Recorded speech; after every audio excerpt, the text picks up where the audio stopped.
Hi, hello to everyone. In this video, I'm going to solve a problem from indefinite integrals. The question is this: integral e power x into 1 plus x by cos square x e power x dx. Okay, దీంట్లో first x e power ఎక్స్ని z అనుకున్నాం substitution method కాబట్టి. అప్పుడు differentiate చేస్తే both sides you will get e power x into x e power x plus e power x by d z by d x వస్తుంది.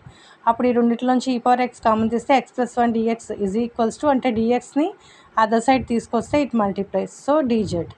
So మనకి క్వశ్చన్లో ఏముంది, ఈ power x one x plus 1 or 1 plus x d x equals to d z అన్నట్టు. So న్యూమరేటర్లో d z by cos square x e power x అంటే z కాబట్టి అది వేసుకున్నాం. సో 1 బై కాస్ స్క్వేర్ అంటే second square x, integral of second square x అంటే tan x plus c. Sorry, ఇక్కడ z x ప్లస్లో, but what is z x e power x, z ప్లస్లో x e power x పెట్టాలి.